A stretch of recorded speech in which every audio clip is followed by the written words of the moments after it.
नमस्कार. शिक्षण पूर्ण करण्यासाठी आपल्यासमोर साधारणपणे दोन मुख्य मार्ग असतात. एक म्हणजे पारंपरिक पद्धतीने कॉलेजमध्ये जाऊन शिकणं आणि दुसरं म्हणजे घरबसल्या किंवा कुठूनही ऑनलाईन शिक्षण घेणं. पण आपल्यासाठी नक्की कोणता मार्ग योग्य आहे? चला, आज आपण याच महत्त्वाच्या प्रश्नाचं उत्तर शोधूया. आणि हीच तर आहे खरी द्विधा. आपल्याला वेळेची लवचिकता म्हणजे फ्लेक्सिबिलिटी जास्त महत्वाची आहे की कॉलेज जीवनाचा तो खास अनुभव? चला, या दोन्ही बाजू नीट समजून घेऊया, जेणेकरून प्रत्येकाला आपल्यासाठी योग्य निर्णय घेणं सोपं जाईल. विचार करा की आपण शिक्षणाच्या एका मोठ्या चौरस्त्यावर उभे आहोत. आपल्यासमोर दोन वेगवेगळ्या वाटा आहेत. दोन्ही वाटा आपल्याला पदवीच्या ध्येयापर्यंतच घेऊन जातात, पण त्या वाटेवरचा प्रवास, तिथला अनुभव आणि वाटेतले थांबे मात्र पूर्णपणे वेगळे आहेत. आता कुठल्याही मार्गावर पाऊल ठेवण्याआधी तो मार्ग नेमका कसा आहे हे समजून घेणं खूप गरजेचं आहे, नाही का? चला, मग आधी आपण नियमित पदवी आणि दूरस्थ पदवी म्हणजे नेमकं काय हेच जाणून घेऊया. तर नियमित पदवी म्हणजे आपलं रेग्युलर कॉलेज.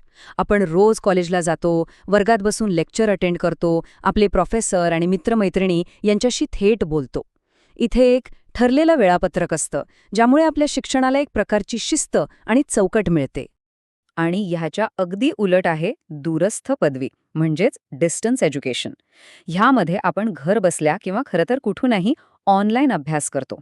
सगळ्यात महत्त्वाचं म्हणजे इथे आपल्याला आपल्या वेळेनुसार शिकण्याची पूर्ण सोय असते. जे लोक नोकरी करत आहेत किंवा इतर कामांमध्ये व्यस्त आहेत, त्यांच्यासाठी हा एक खरंच खूप चांगला पर्याय आहे. ठीक आहे, तर आता आपल्याला दोन्ही मार्ग म्हणजे काय हे कळलं आहे.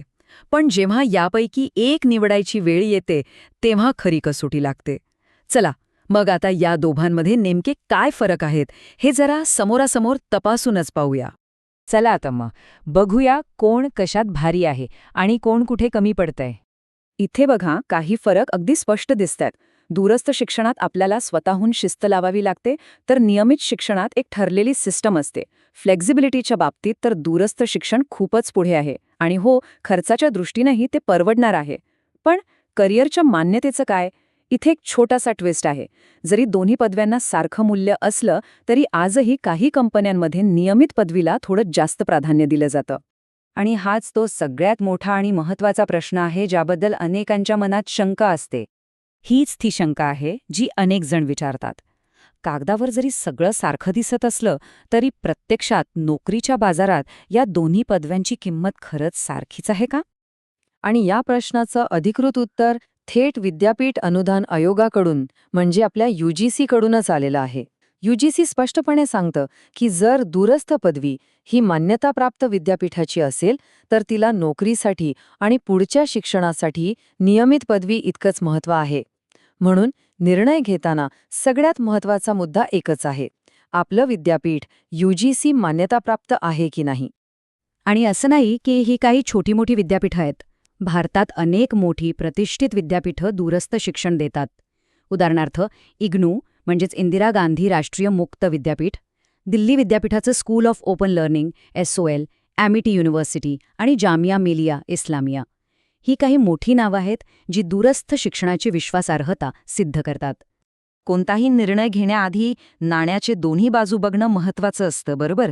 चला, आता आपण प्रत्येक मार्गाचे फायदे आणि तोटे काय आहेत यावर एक नजर टाकूया.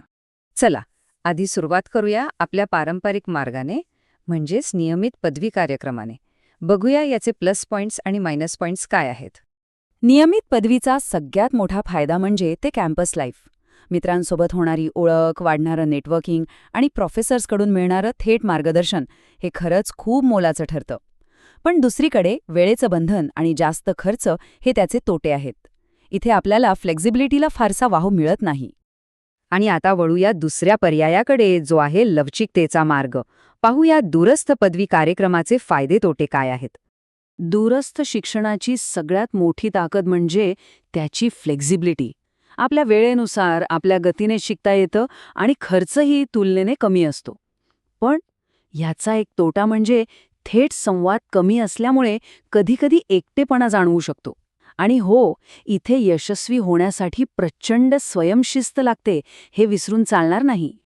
ठीक आहे, तर आता इतकी सगळी माहिती आपल्याकडे आहे, मग आता अंतिम निर्णय कसा घ्यायचा?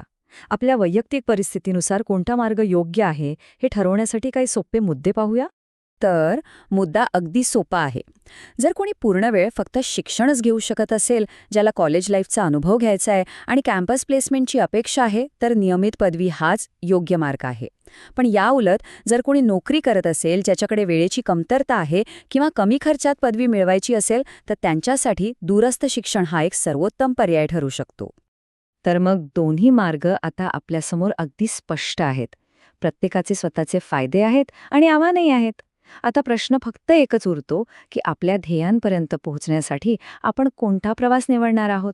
हा निर्णय विचारपूर्वक घेणं खूप महत्त्वाचा आहे.